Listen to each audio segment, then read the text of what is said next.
My name is Matt Ho. Welcome to Bodega SF.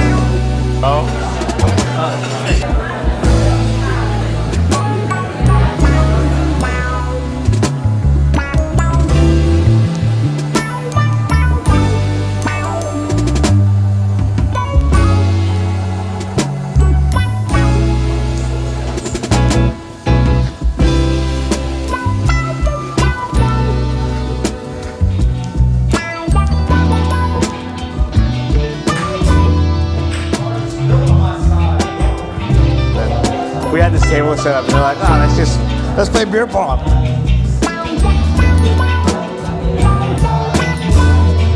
Oh.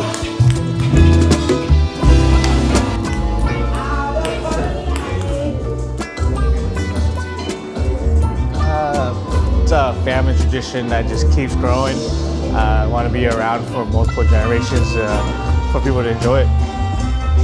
What's your favorite item on the menu?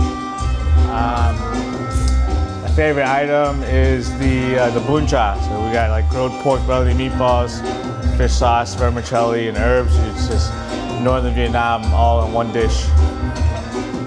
If your great-great-grandson or granddaughter is running Bodega years and generations from now, what would you want to send them a message saying? Make sure you love what you do. Make sure you're having fun every day, enjoying your time. When you're having fun, it doesn't feel like work. San Francisco. Hey. All right, we're back on location at the crib. We have a special guest today. I guess this is season 1, episode 1. We're just gonna restart the whole thing. At the end of the day, we got to start fresh and start intentions pure. But today on the podcast, is a special guest from the city. He's become a really good friend of mine. Has a great venture with amazing cuisine out of San Francisco called Bodega. We actually went to the same high school for a semester or so. And then you went on to better things in the South End. But it's okay, it's totally fine. So we got Matt Ho, owner of Bodega, Vietnamese cuisine. Is it fusion or? It's Vietnamese inspired. Vietnamese inspired, but like my intro is the understatement to like how amazing the space is, the feel, the food, and then obviously the great branding with the Felix that has become the staple in San Francisco for like a young person just want to go out and have a good time. So today we have Matt Ho. Thanks for coming in, bro. Appreciate you, bro. Absolutely. Thanks for having me. Yeah. I hope that the second round intro was as good as the first one. Solid. All right, cool. So Cameron started crying upstairs, and then I actually forgot to press record. So we good, bro. Perfect. Yeah, but it's good, bro. Like started off the first episode with the friend is cool because like I can slip up like that and it'll be all right. Like there's no pressure. But yeah, Matt's on the pod today. We're gonna talk about Bodega. We're gonna talk about discovery of the Bodega, the Felix, kind of like early adolescence, stuff like that. Growing up in the city and around the Bay Area. Maybe get into some like Hong Kong stuff and like some of the new stuff that you're doing. And that's pretty much it. You ready? Yeah. All right, cool. So let's talk about you first. Let's talk about the origin, like where everything kind of started for you. I guess we could start. You grew up in the city, and in between here and Like Millbrae. Yeah, that's awesome. Okay, awesome.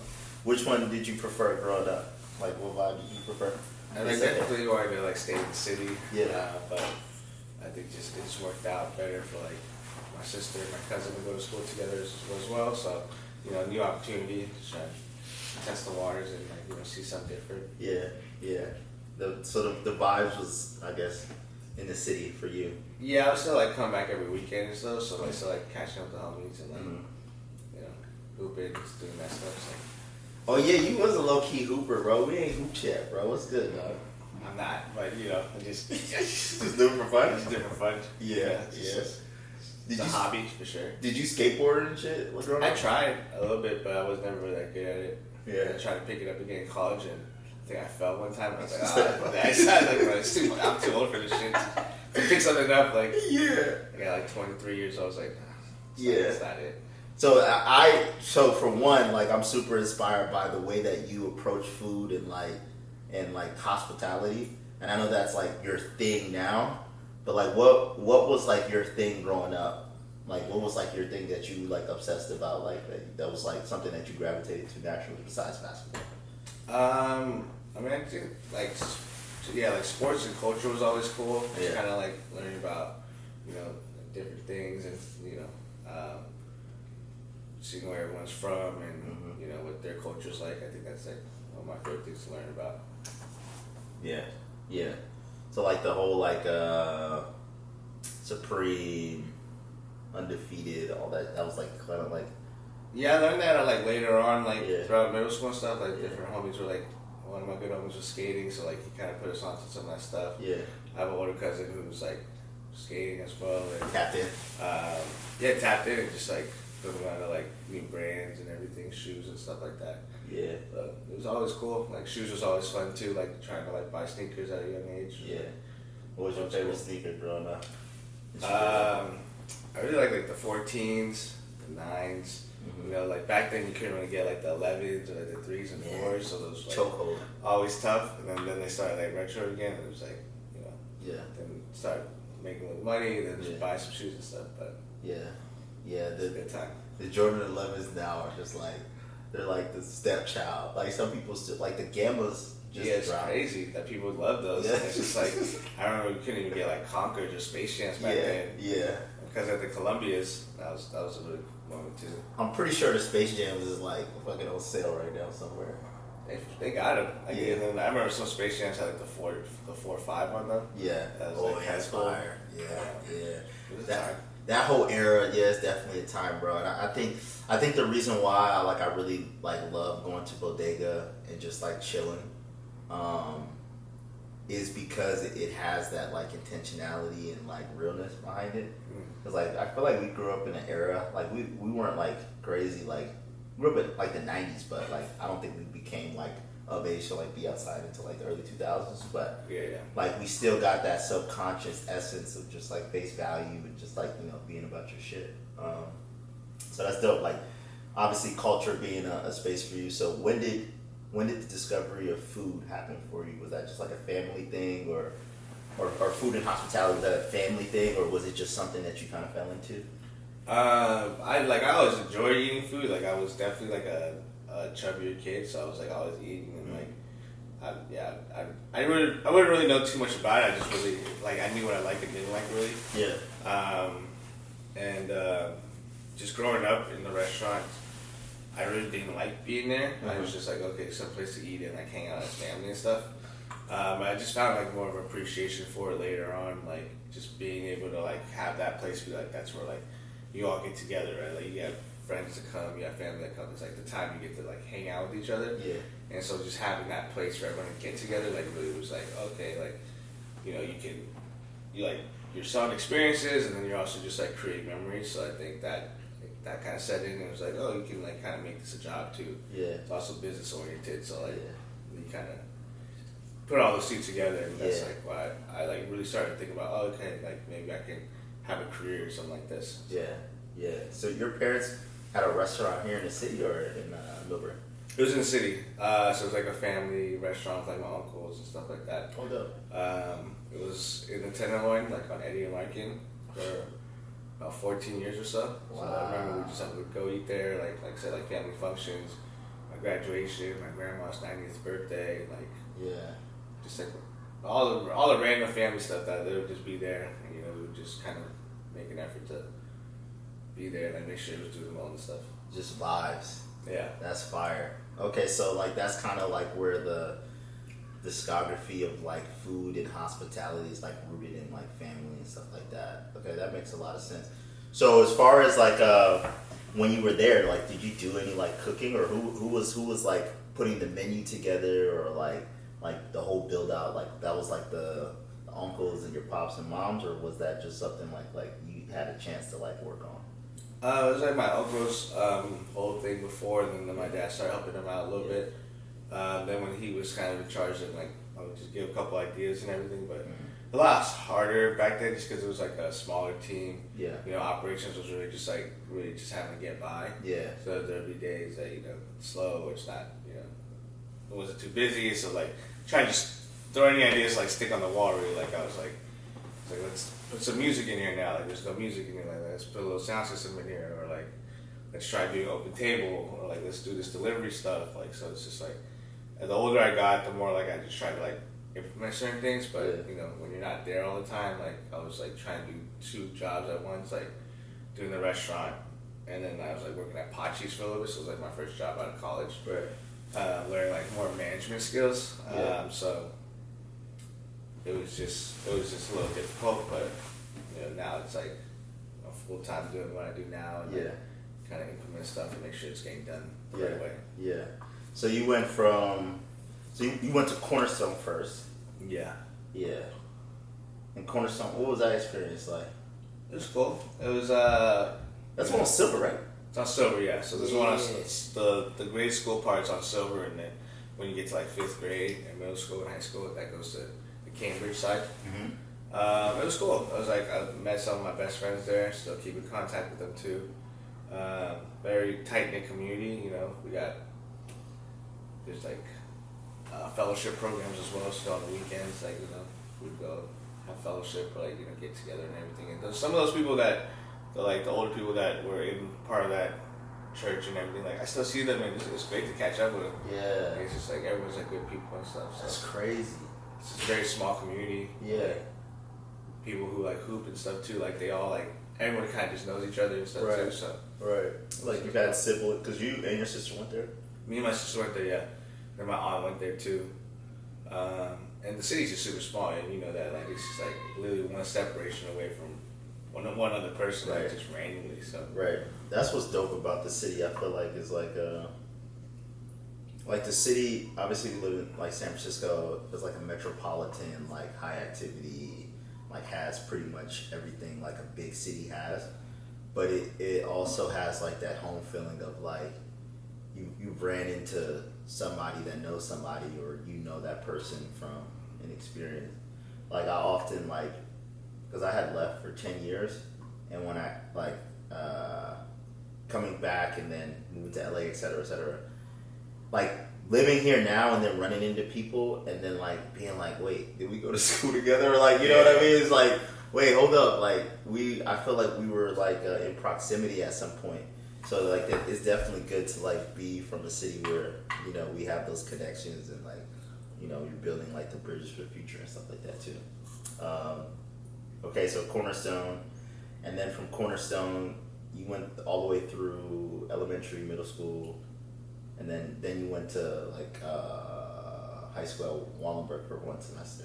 Yeah, so like my mom didn't really want me to like get to public school. She actually wanted me to just stay at Cornerstone because they offered like high school. But there was like 12 kids in class, and I was like, wow, I don't want to be seeing the same people that I've like known for all these years, and just like high school is like a time in my life. Like I need to like go out there and like I gotta go do something. Like I gotta feel something different. Yeah. And so like by the time she agreed to like let me even put my name in like the public school lottery system, it was already the second wave. So it's like when you put the schools in. So I went to Wallenberg, got in, went there for like a semester.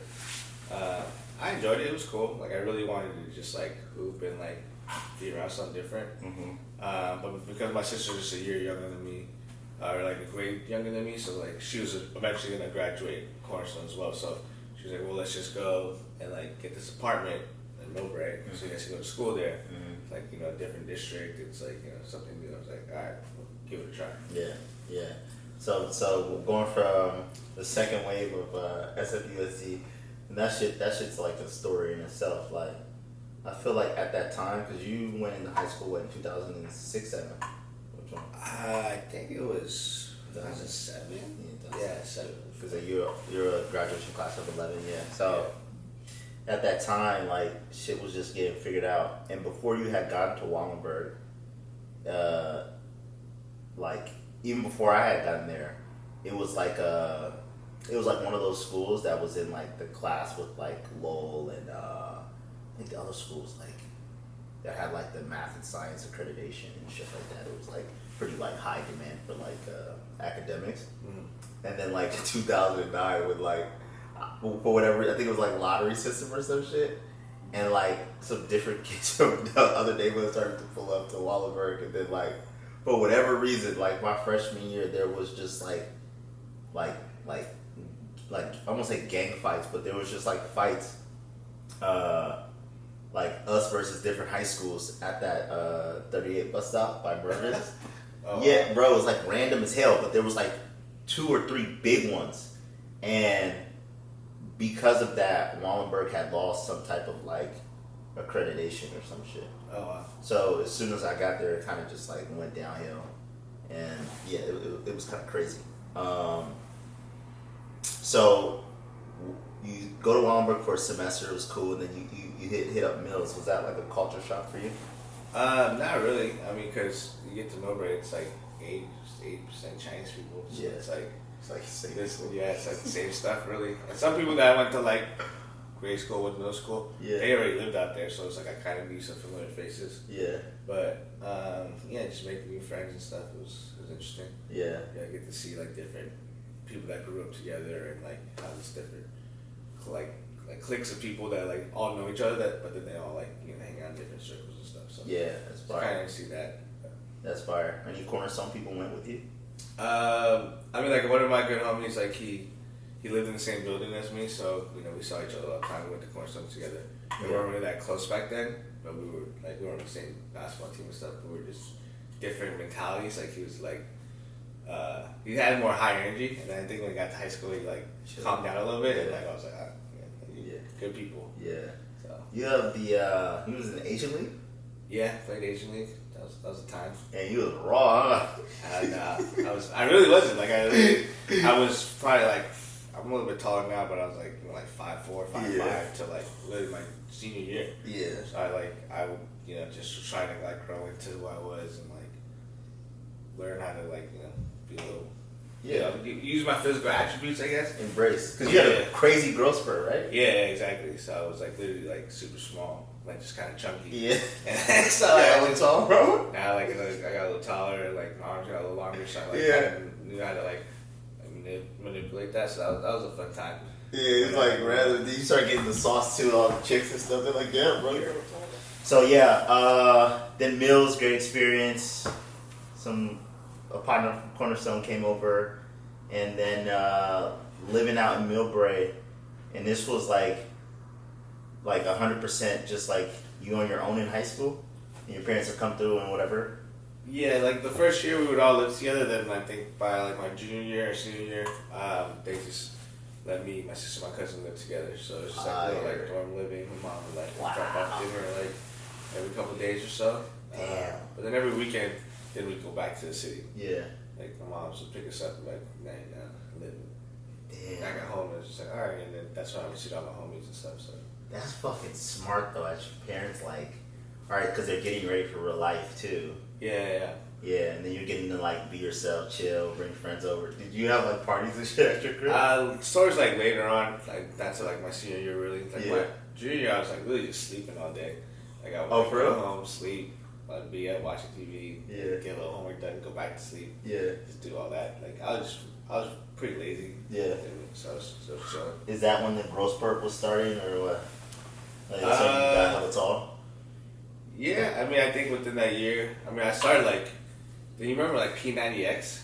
Oh yeah, bro, you bounced, bro. I remember that shit. I was doing that like in the middle of the night, like just like doing that. That was a fun time. I remember doing that. Yeah. That was Yo, funny. you know what's crazy is, so like all the way through high school, like I just didn't, I don't know if I didn't really understand or honestly I didn't really want to do it, but like once I was starting to try to play college ball, I started doing P90X, bro, and that's when I really started like dunking. Like Oh, like, wow. Like P90X was the shit, bro, with the burpees and shit. Yeah. Like the white, I don't know what the white dude's name was, bro. I remember P90X. That's crazy. You mentioned that. Doing the yoga till I was like fall asleep because I was doing Yeah. it so late. Like, Yeah. I was just like bored. I was sleeping all day Wow. already after school. You just brought back memories. Where did you get the P90X from? I don't remember. I think that's like, my homie was doing all the torrenting stuff. So Yeah. he's like, Yeah. here you go. Like, Yo, my homies still do that shit. I swear to people God. still do that, yeah. Right. There's like always that one homie you can call and be like, yo, bro, like, I need this software. They'll be like, oh, yeah, I got you. Yeah. You know what I mean? Nah, that's fire. Okay, so meals shape the experience, young adult, pulling up. Obviously, you're like cooking for yourself or your mom's bringing food, et cetera, et cetera. And then like, you're just really starting to learn what you're really into. And then after meals, like, you play sports at meals or not? Nah. A little bit? Or you just chilling? Just show. Yeah. Was y'all good at sports though? We're pretty good, yeah. Yeah. School was pretty decent. Yeah. It was like 90% like Asian? Like, Yeah, I mean, we had age. Like, we had the talking stuff, so like, Oh, yeah. they was playing Yeah. football and shit. yeah. Okay, cool. Alright, so from there, what did you do like post high school? I went to San Jose State. Oh shit. Damn. Then I went down south to San Jose. Yeah. And, like, that was cool. Like, San You Jose. there with Ari? I didn't live with Ari. No, Me and Ari, you were like, there at the same time though, right? yeah, but we really weren't kicking it like that. Like, we got close, like, towards, like, he was graduating. Yeah. But yeah. Yeah, because Ari's same grade as me. So, yeah, it's crazy. Alright, yeah, that's just one of the connections from knowing people in the city. Okay, so San Jose State, what did you major in? What was your experience like at San Jose State? I almost got kicked out of school. Like, joined like a fraternity, which was pretty dumb. Did that my first year, and just kind of like climbing back up because I was I was it when you don't have a major when you go to Undeclared? I was undeclared for like the first year. Yeah. And then I got a school counselor, and he's like, what do you want to do? I was like, I don't know, go get in business school or something. He's like, I don't know if your grades can do that. Yeah. And he's like, why don't you try out this hospitality thing? He's like, it's like business, but like you kind of like, you work with food and events and like, Yeah.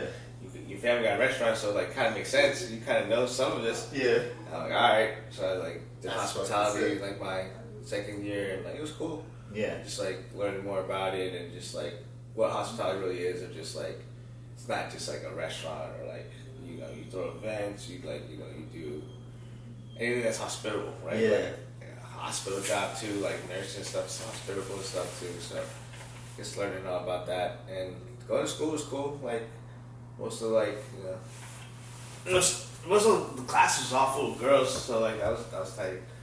Yeah. And like having some friends do that, and it was interesting. Yeah. Okay, San Jose State. Yeah, San Jose State had I feel like that's like the lit school of the Bay Area.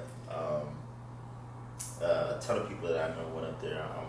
I'm wondering if you know like some of them, but like yeah, like I didn't really even know about San Jose State coming out of high school, bro.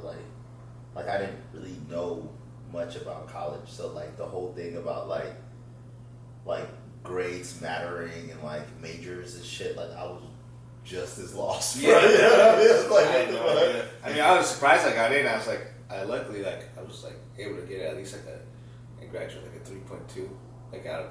At least. What do you mean at least, bro? Like I was barely getting 3.0s like throughout high school, and I think I got like a 3.2 or 2.8 or some shit like that. Man, whatever it was, great, I bro. got in.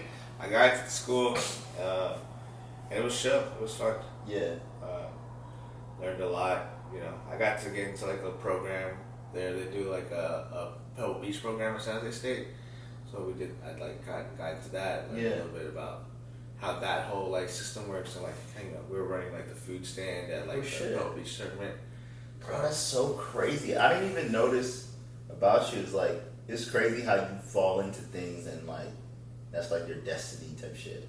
Like you weren't even like really looking for that. They just kind of like bro was just like, yeah, just join hospitality. Then you're like, you know what I mean? It's like, and I hated it too because like even in college, like I would have to come back every weekend and work at the restaurant. I was like, I don't want to be coming back to the city every weekend, every like Friday. I got to drive to the city. Like, sit in traffic and like my dad be like, where are you? And like, I'm on the way. Yeah. It's like just having to go to the restaurant was like kind of annoying, but like I said like earlier, like just being able to appreciate it later on, and just like having that gathering space for everybody. Yeah. It's really just helped me out with that. It kind of prepped you.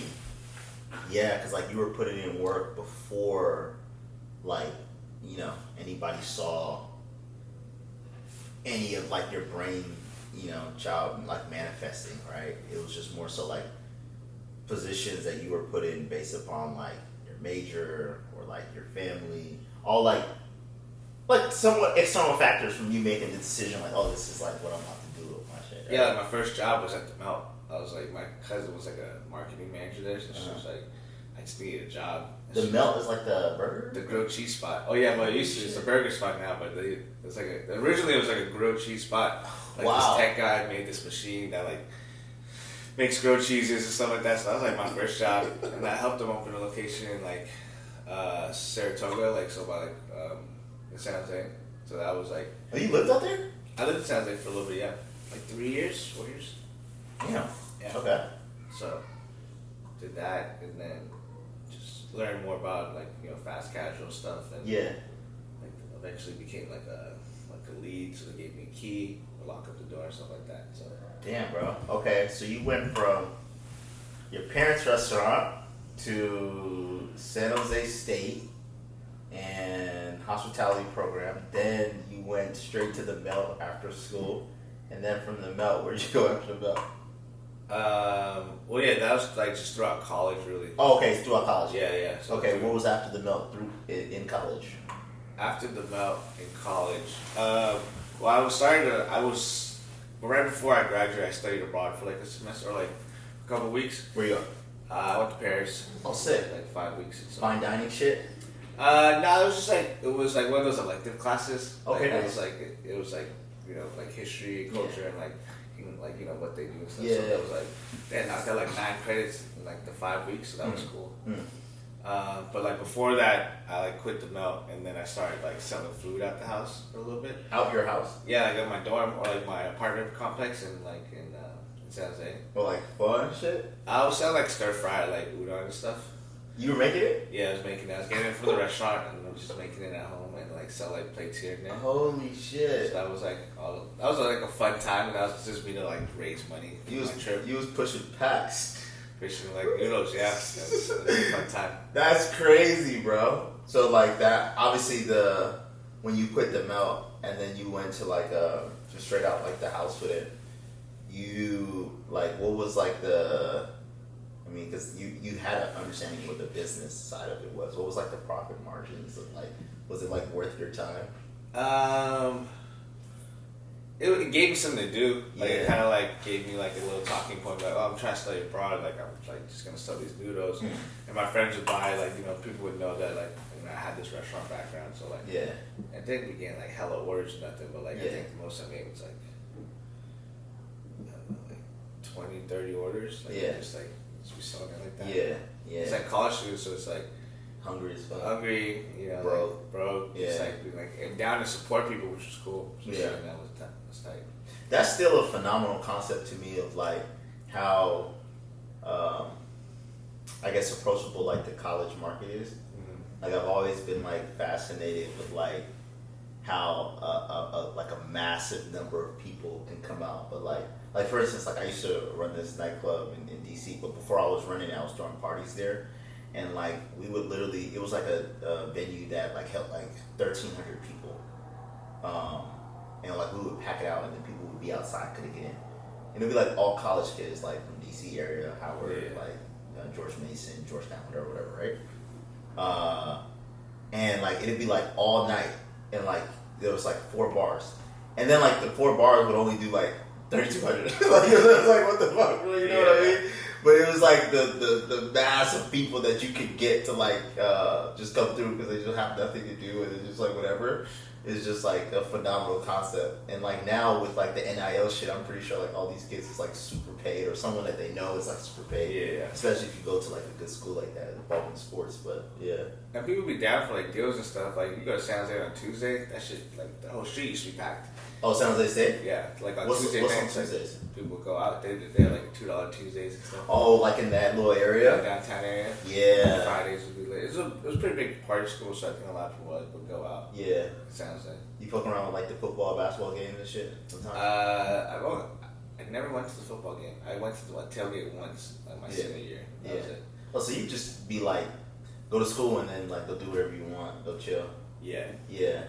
Any like connections you still got out there as far as like culture shit, or like kind of faded out? Just not really. I mean, the people that I met in college, like sometimes we still keep in touch. Yeah. Some people. Yeah. But like the people I started with was my my best friends from high school, so we still keep in touch a bit. Yeah. Yeah. Yeah. 'Cause I feel like you're really humble about like how tapped in you are. It's he's like, yeah, my homie just like dropped the platinum album. I'm like, what the fuck are you talking about, bro? Like, I was like, you'll drop some shit like that where it's just like, oh, okay, bro. Like, but you like, I feel like you're like very you're grounded in that way. Where it's like if you fuck with somebody, you fuck with somebody. You don't care what they got going on. Like, yeah. And just appreciate good work and stuff. Absolutely, it's fire. Yeah. All right, so now we got the discovery. We got like the foundation of like why you're like the.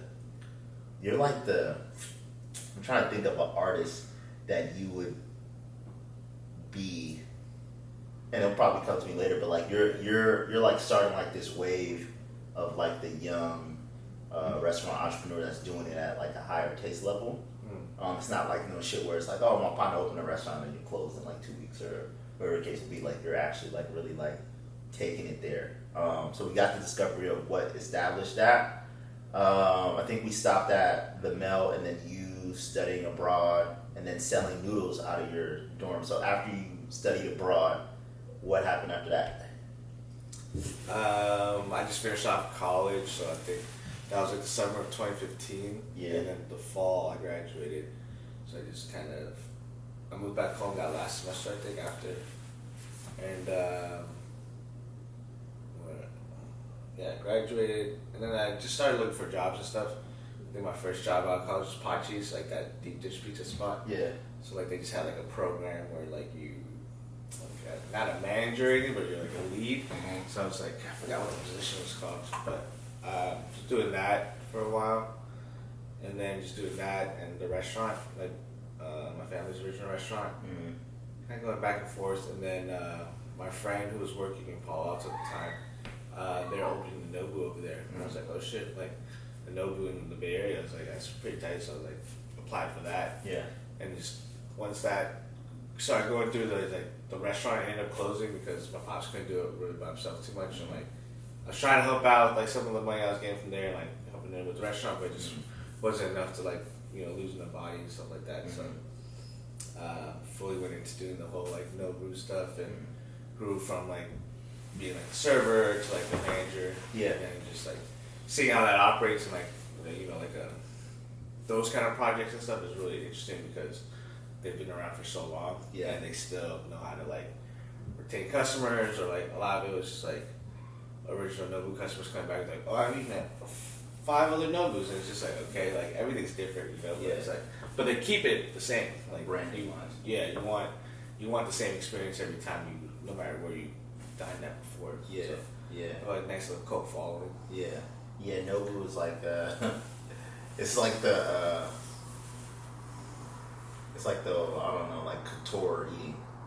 Like, yeah, it's like a status symbol. Yeah, exactly. That's a better way to put it. It's like a status. So much other good food too, so it's just like it works in Palo Alto just because like I think that one's owned by like Larry Ellison, so like he's one of the richest guys ever. So yeah. I like learned that like rich people are very like cookie cutter that eat the same thing, that do the same thing every day, like routine. Yeah, they will literally like do that only. Yeah, they're not really adventurous in too many things because they know what works for them. Yeah, because I feel like walking into Bodega, I'm not gonna say it has like a Nobu vibe because it's not cookie cutter or whatever, but like I feel like the aesthetic, like you definitely like input some of that aesthetic into like the build out of like Bodega. Was that accurate? I mean, I think I just learned like you're selling an experience really. Like you want someone to walk in and feel a type of way. Yeah. Based on like what they see, what they hear, what they taste, and stuff like that. Yeah. So I I think building that is like really important in a restaurant, just because like you need people to want to come back, right? You want people to have that experience that the first time they had, like they come back and it's the same experience again. Yeah. You know, just like making it fun, you know, like I don't know, like the music that we play or whatever, like it just feels a little younger and lively. Like you don't get that, especially mixed with like Vietnamese food, right? Vietnamese food is very like you go to the restaurant, but I want a number 5. You know, I want a number 1 with like rice or whatever. It's just like you don't gotta be like that. Like, everyone can like have their own way of expressing what they enjoy and like what they grew up with. Yeah, like immerse them into like the experience, bring them into your world, but make it digestible enough. Yeah, because like I feel like every time that I go to Bodega, like I have, like there's an aspect of what you just mentioned that comes through. You know, whether it's like the music, and obviously you have the Felix downstairs, and like obviously trying different things on the menu that I most likely wouldn't be exposed to if like I didn't go eat at Bodega. But and I don't think I've had the full menu yet, but the glass noodles are like ridiculous. Those are on the menu now or no? I mean, it's still kind of off menu, but Secret menu. Okay, cool. All right, the whole Nobu thing. And how long were you at Nobu for? 2020, 3 years. 3 years. Yeah. Wow. It was like COVID happened. Yeah. So COVID, I was like really into doing the whole Nobu thing too, because I was like, I knew they would pay people to like go to other Nobus and like travel or like, you know, be able to set up shop. Where was you trying to go? We wanted to go to Toronto. Oh, Toronto? Yeah, no, Toronto was opening because we were a Nobu hotel property. So I was learning like, oh, we could just, like if I can learn how this hotel stuff works, like maybe it gives me a little more experience as well. And if I can put my name in the hat, like I'm down. Yeah. Like so, that was really my whole goal when they were like talking to me about the job and like switching over from, you know, just serving to management. I was like, yeah, this is what I want to do. I want to be able to go elsewhere. Yeah. I wanted to leave the Bay. Yeah. I never left the Bay, right? Going to like Born and raised out here, going to Millbrae, then going to San Jose. Like I never get to live elsewhere. Yeah. And so I really wanted to leave the Bay. Have that experience. Yeah. Yeah. I think that's coming down the pipeline for you. We talked about it so far. But okay, so the whole Nobu thing, 3 years, COVID hit.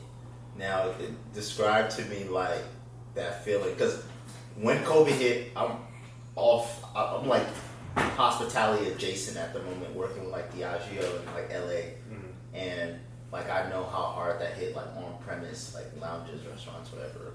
Like talk to me what that feeling was like when you were like, you just invested 3 years of your life, moved up, you think you were moving away, like how did that all hit? I mean, it was chill because out of all the other Nobus, like they kept us on payroll. Wow. So they management, they kept us on payroll like until like takeout was available. So we were still like, I was getting paid, like sitting at home doing nothing. Yeah. But then we were getting kind of bored, so like actually before COVID hit, we had a plan to do a pop-up of Bodega in March because my grandma had passed 2019 December, and then we did a little pop-up, just like friends and family. Yeah. And it was a good old time. Like we were having all the fun, like just eating the food, like drinking Hennessy, and it was fun. Yeah. We rented out a restaurant, and then like hell people came through and stuff. So we were like, oh, let's do it again in March.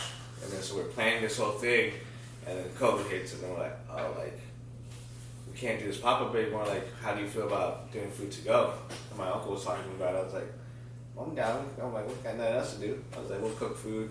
I'll like put it on Instagram and like Facebook, and like every Saturday we would cook food, and we would just like, people would text me, and like they would come pick it up at my mom's house and everything. Wow. So it was an interesting time because like we would set up a table downstairs, and like people would just come pick up their food, or like, you know, they'd eat with the mask on, like outside and stuff. Yeah. And that was just like the cool thing of just like, I think in COVID you saw everyone starting to want to like support each other. Like there was like a big push for just like supporting local businesses and stuff like that. Right. So we were selling food like every Saturday. I would do that, and then I would go and work at Nobu and like do the takeout stuff. Did that all the way until about October, and that's when they like oh, then like they're gonna call you, they're gonna let you go. Like, but they're gonna ask you for your drop back later in February once things get better. And I'm like, well, I'm already doing this, And that's when like I started working on Rooster Rice as well in August. So now we're in a storefront. So now like I'm selling out of Rooster Rice now. So now I have to get like a business license, like a tax ID. Rooster Rice, what's that? Rooster Rice is like a fast casual like Thai chicken and rice spot. So my homies were running that. Oh, in Stonestown. Yeah, so they have Stonestown, they have Second Street, they have the Castro, they have one in Richmond, one on Kearney. So they got hella locations. Okay, so you're working with them, just like running in there. Yeah, so they had like their spot in the Castro had like a full ass kitchen, but they weren't really utilizing it. So they're like, oh, we'll like rent you half of it. So like I was doing that like throughout the pandemic too. Just wow. Like, so that started in August, and then by October I was doing that like 5 days a week, 6 days a week. Yeah.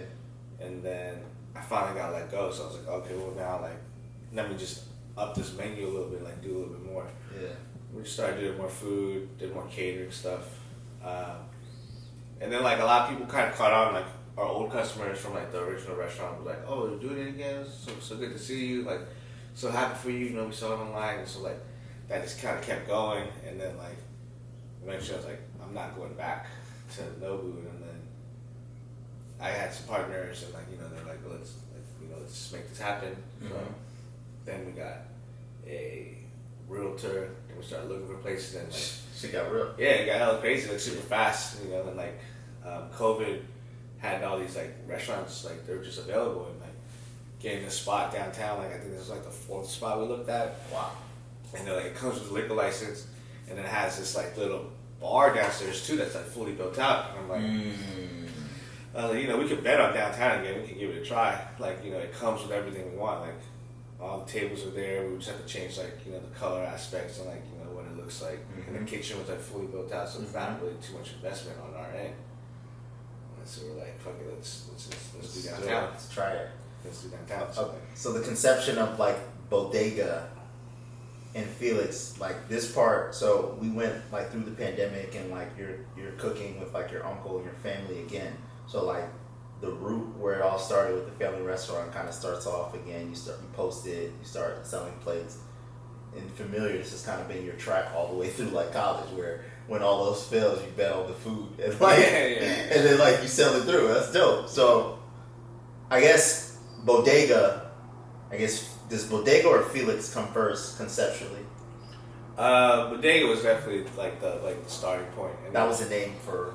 Yeah, so okay. like we wanted to use the name that we had at the old restaurant, so we just kind of kept that. It was called Bodega Bistro, but we actually called it Bodega, so okay. we just dropped the Bistro part, just put Bodega, and then just put SF just because San Francisco. Yeah.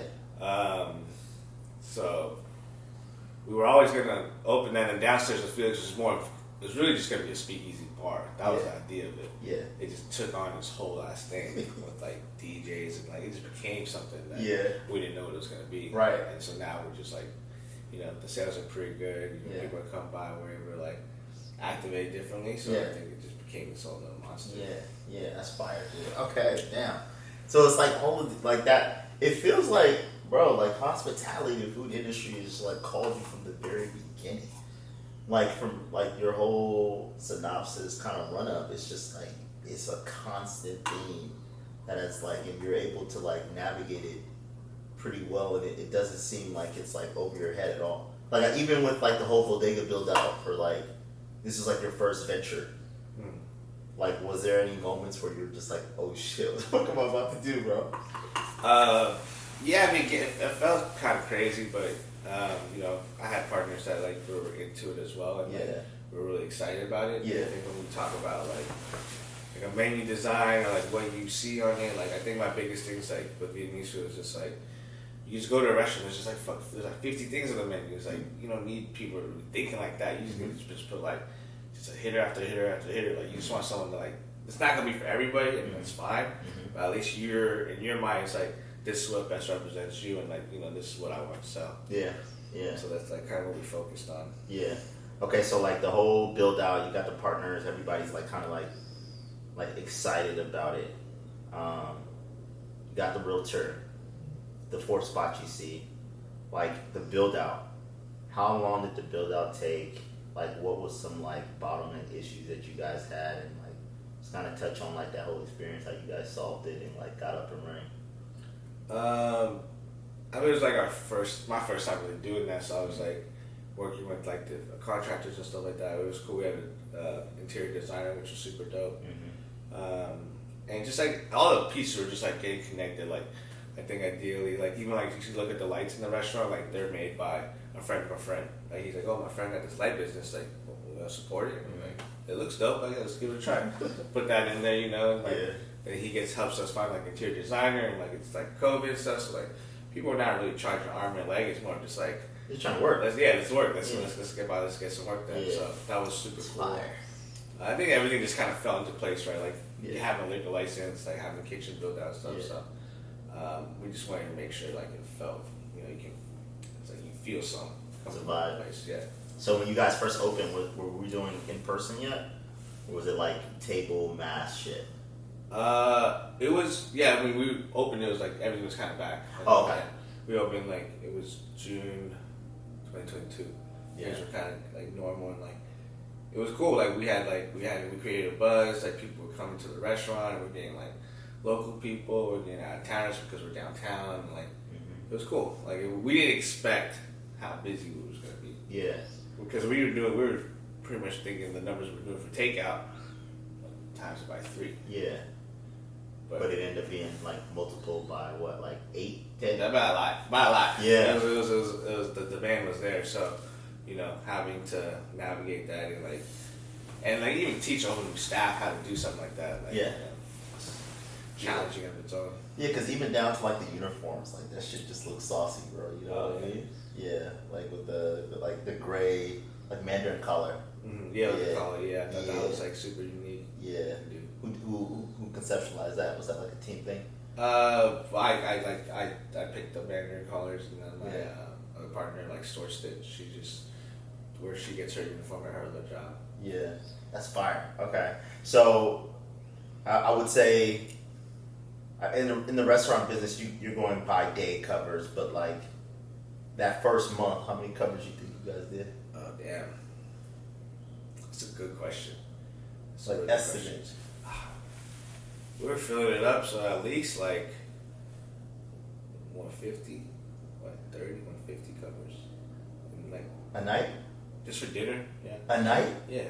So you, holy shit. So you did like basically like maybe like 5,000 covers for the first month of opening business. Yeah, probably. Wow. It's like like hitting the ground running is like crazy, right? Yeah. It's like we didn't expect that. Like, figure everything out. We were doing takeout, and then on Sundays at Rooster and Rice, like we would do dining, and like not hella people would show up. Yeah. It'd just be a neighborhood thing. Yeah. But then the fact of like having drinks and like, you know, like creating a space that's like something different after COVID, it's like people were kind of itching to get back outside. Yeah. So it was just like the perfect like formula for everything that it just happened the way it did.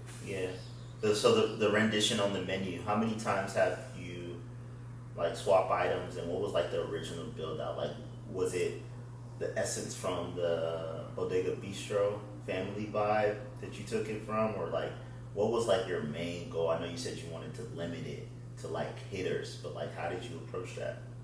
We took like the main stuff that really sold at the old restaurant and be like, this is what we have to have too. Okay. And just like add a little bit like, you know, a touch to it. Like, you know, we're putting like caviar in like a dish that's like normally you get like 10 of them in an order, and it's just like it's like a lot. It's reasonable, right? Yeah. The price is reasonable. But for us, we're like, let's make it look nice. Let's put some caviar on, let's sell per piece, you know, like it's like up that up. You know, give people a different like vision of what it could be. Yeah. So doing stuff like that, and just like put like truffle butter in like a beef dish that's like, you know, not like everyone normally eats it like that, but it's like might as well try it. Right. A lot of things I'm just like throwing on the wall, see the sticks. Yeah. Yeah, I feel like that's like business in general. Like everybody from the outside is being like, "Damn, how'd you do this?" Yeah. Just try, bro. Just try it, yeah. Because if it's not gonna work, it's not gonna work. It's fine. Like things don't have to work out, but that's fire.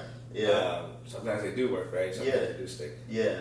I think that's the biggest point of like entrepreneurship that you gotta kind of get over.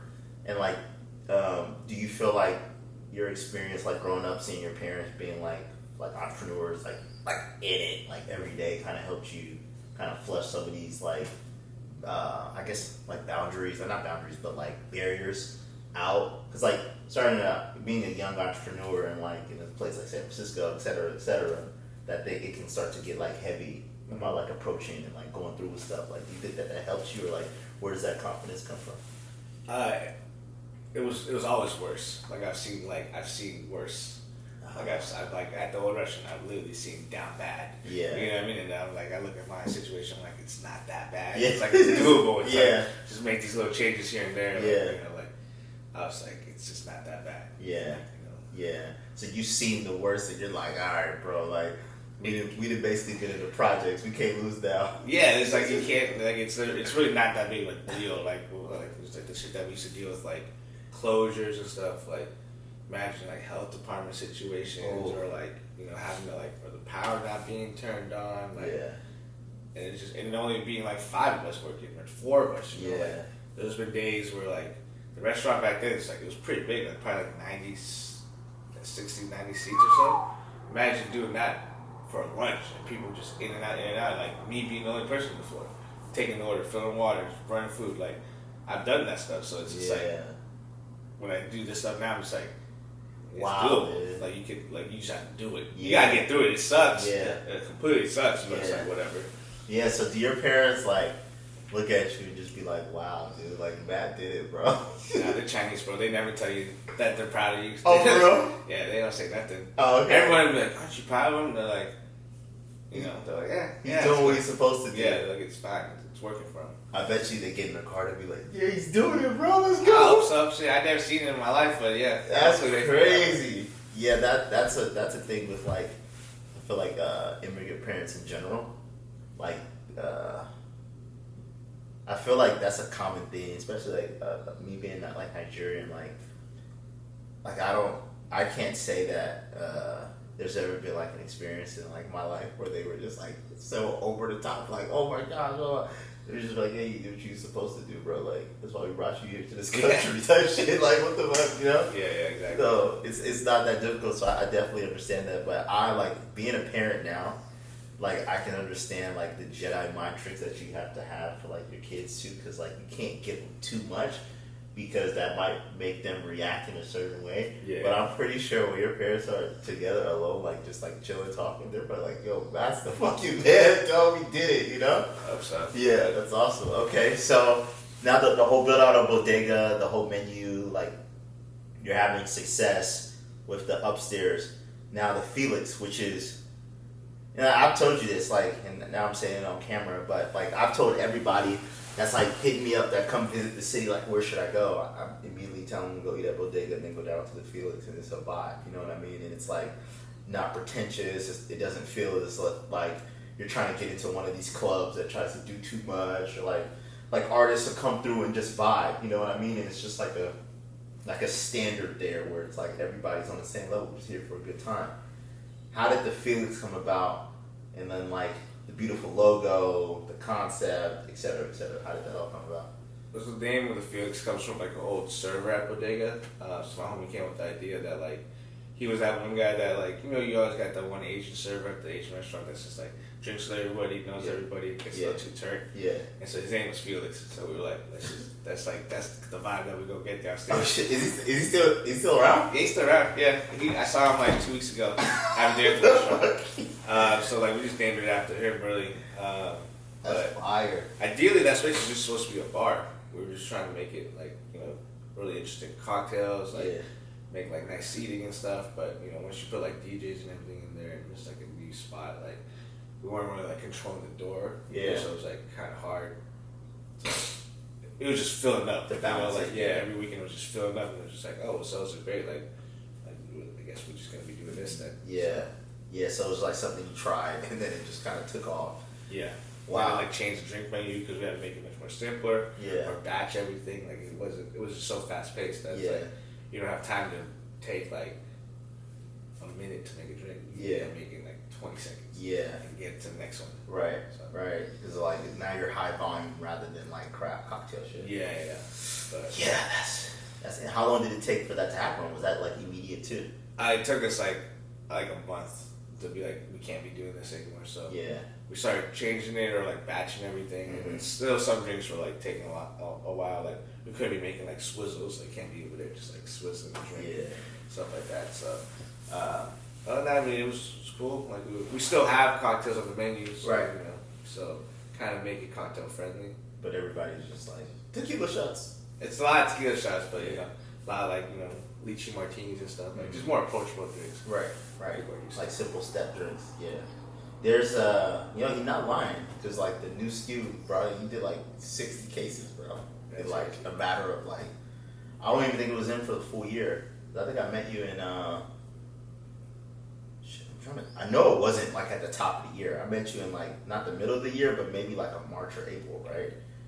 Yeah, I think was it like someone's birthday? You came by. You went to the Felix for the first time, right? And then you're like, oh, we're gonna talk to somebody. I think Drew introduced us. Yeah, Drew introduced us. I want to say it was March, and by like November, you already did like 60 cases because, like, I checked the volume and like, bro, y'all was like pumping. Yeah. So it's just like a matter of time for like the brand to grow like more global and stuff like that. Talk to me about like some of like the partnerships with like the music and culture, like who, like, cause I know you can't like handle like everything, but like who do you entrust with like helping you conceptualize and who do you bounce ideas off of? Cause like it seems like the concepts are like built out and like. Yeah, I talked to my homie Caleb about it. Like he kind of runs our schedule. Oh, nice. So yeah, the way that we had other DJs do it beforehand, and like I think there was just like miscommunication steps there, and like what we wanted to see from it. Yeah. And so like then we just started talking about like who we can bring in and stuff like that. So we would send like different bars or like spaces that like look like our size, and we could try to do something like this as well. But our idea is just to really like keep it fun and everything.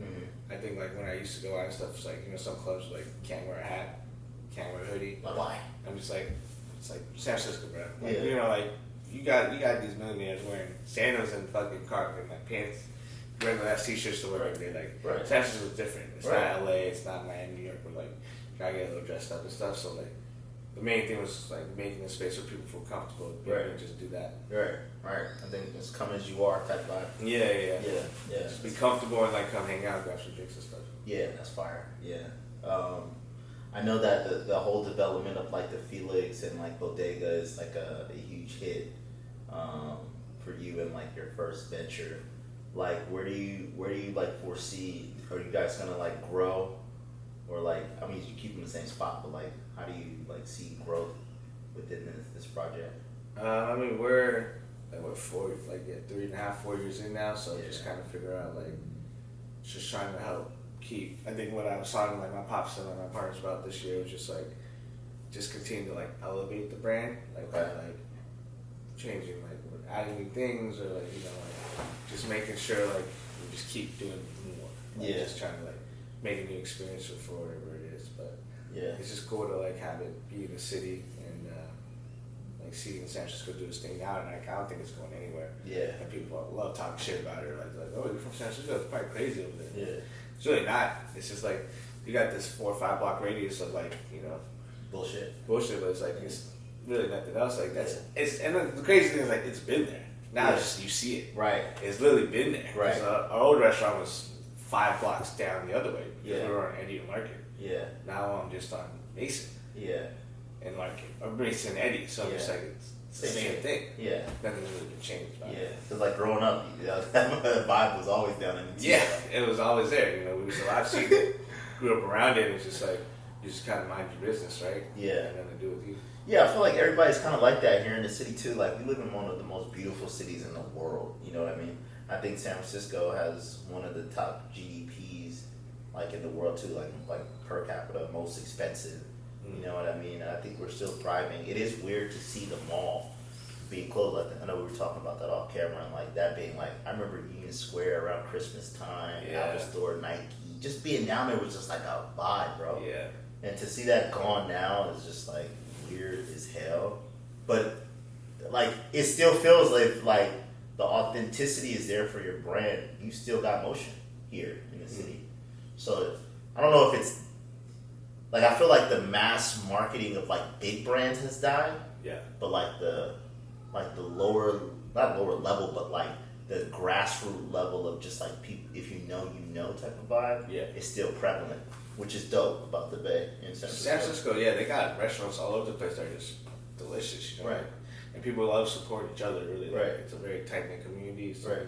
like you said, someone's gonna know somebody. Yeah. And people do cool shit here. Yeah. I think it's like you know, just gotta come and like find it, really. Yeah. What do you feel like are your? Because I like in this like podcast series that I'm doing, talking about entrepreneurship and just like kind of jumping off the porch, right? And I think like us kind of being in the same age range, people that are listening are kind of stepping into like different spaces or like, you know, navigating like spaces where they kind of fell into like you did yourself or has been adjacent to them and like developing an identity. Like, what do you feel are like your top stressors as like a restaurant entrepreneur or like owner, etc.? I think the main thing learning about being like an owner is just like managing personalities. It's just like, because you gotta build a team. Like, you can't be doing it alone. And the people that you build is people that's gonna really get you there. Yeah. And you gotta be a good leader, and like, you know, like understanding where people are coming from. And Yeah. I think that's the biggest thing I'm learning right now. Yeah. Just like how to manage personalities and how to make this work with this. You know, Yeah. like I think that's like the biggest thing of like having a team, really. Yeah. So you gotta be like Phil Jackson. Yeah, you gotta be very understanding with everybody too, right? Yeah. You gotta like know why this won't work in their head, and like you can't just be super like not be this way. Yeah, like my personality is super chill, so I'm just gonna be like, all right, just tell me, and it's just like how we gonna work it out. Work it out. Like, Yeah. the more we talk about it, the more I'm gonna understand how to make it work. Right. You got to keep the boundaries, but like you're still available to like talk and figure things out. Yeah. Because like I'm pretty sure like you and your partners are figuring out scheduling and like how everything goes, blah blah. Yeah. That's amazing, dude. Like, I think for most people that visit Bodega, and this is just me observing, because I feel like before I went on pat leave, I was there like almost every other week or so. Yeah. Like, I feel like for most people that like go to Bodega and Felix, all the things that you described that you guys wanted to have come out of that space are there. You know what I mean? That's not easy to do. You know what I'm saying? Like, this is a concept that's floating week to week on the same grid. You know what I mean? And obviously there's like behind the scenes shit, but it never comes out. You never feel as if like you've seen behind the curtain. Like, I was just watching an interview and it was like an academics interview or whatever, and like he talks about like online marketing versus like in-person stuff, whatever. And he says like with anything marketing that has to do with marketing that you're pulling people in, what people don't want to see, they don't want to see the process. They don't want to see the work. You know what I mean? Mm-hmm. They want the experience. You know what I'm saying? Where it's like you can't show them everything because they're gonna be like, oh, this shit ain't worth shit. You know? Yeah. But then like when the experience is like produced and like everybody's going there, they can just like put their feet up and like just chill out. You know what I'm saying? Yeah. And it feels like the way that you guys have designed it. And every time I observe people from all walks of life just sitting down eating whatever, they're always like immersed in their table and like really enjoying the food. It's like family style, whatever, you know. So it's really dope. I gotta give you a props on that, dude. I appreciate it. Absolutely. Yeah. So going into like this next phase, you're at like the 4-year mark. Is there anything that you think you could have done differently at the beginning of Bodega where you're like, this is the pain point for if I open up another spot, I'll do this differently? There's not much I would really change. Yeah. I think maybe just like creating systems that just like have a routine. Yeah. So like whatever it is with like financials or like just like plans, right? Or like concepts of just like how to elevate the brand and just like being on a schedule. Yeah. I think just being more prepared is that I'm learning how to do now. Yeah.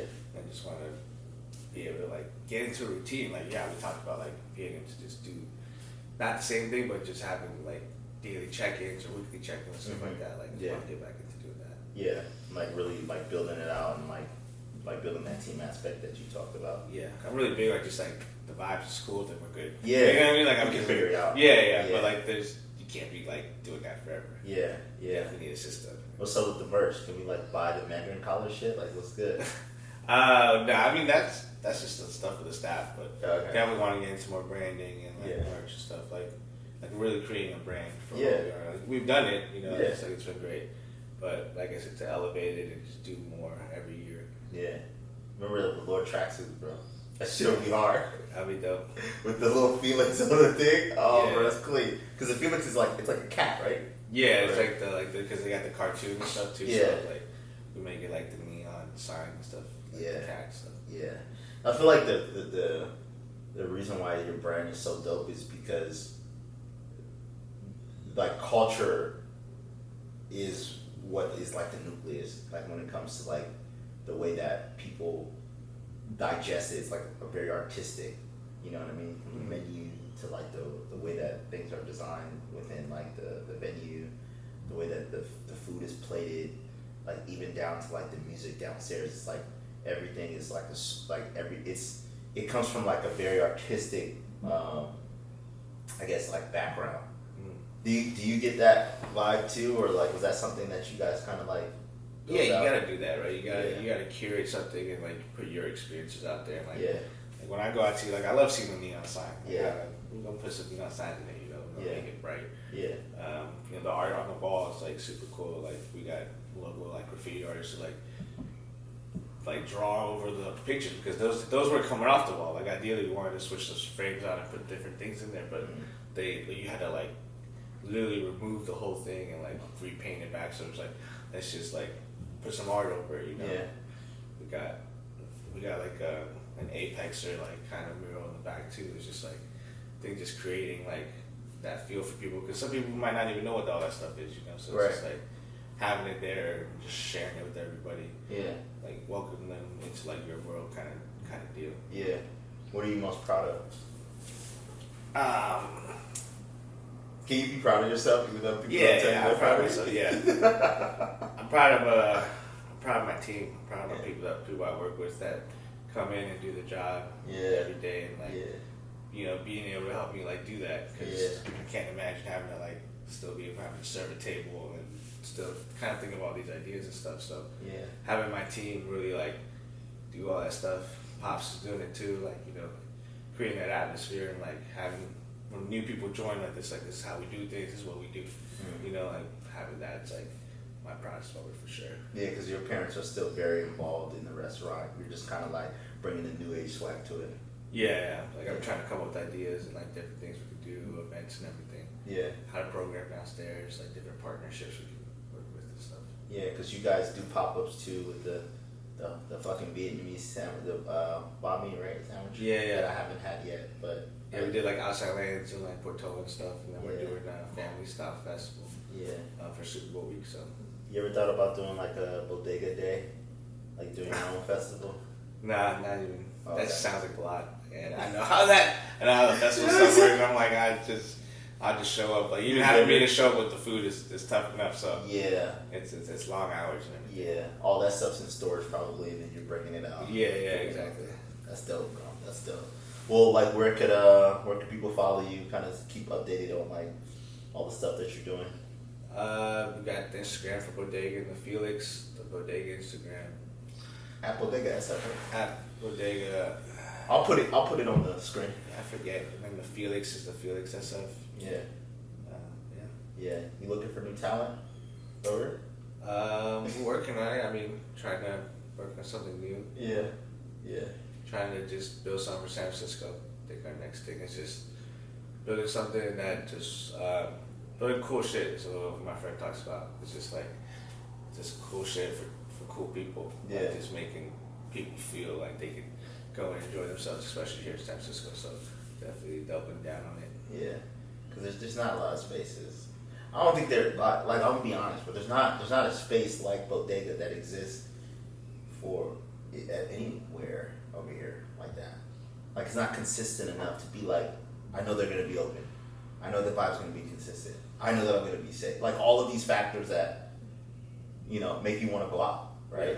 So You guys are doing a phenomenal job. Anything new you want to share with the people that you're working on, or? Nah, I mean just nothing new right now. Just kind of like I said, just building something for the city, like doubling down, doing something different. Some hopefully good news are coming out soon, but trying to figure it out. Yeah, you just like come through. It's yeah, good. yeah. They're gonna you're gonna see him there too, because like he's actually about it. Like he's there, like you're there all the time. You're gonna be there tonight?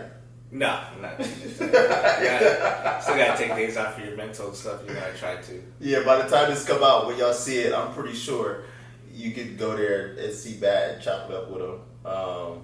But yeah, I appreciate you coming through today, bro. Learned about skyrocketed you and how food became like food and hospitality really just became like your thing. How you really like elevated yourself through every level that you've been through. So, last but not least, the show is entitled Best Regards. So, who you want to give your best regards to? My best regards to my parents for raising me and letting me even have this opportunity. So nice, that's dope. And then if your parents are watching, please tell Matt your problem. yeah. That too. You know what it is? It's like they won't say it, but they'll be like, "Here you go," or it's like one of those things where it's like, "All right, they're mad at you, but like you want something from the store," type shit. You know what I mean? Where it's not like physically them saying it to you, but they give you your props in other ways, man. But that's a beautiful thing, bro, and I appreciate you coming on today and starting off the first episode again for myself, which is a great journey. So thanks, man. Appreciate you, bro.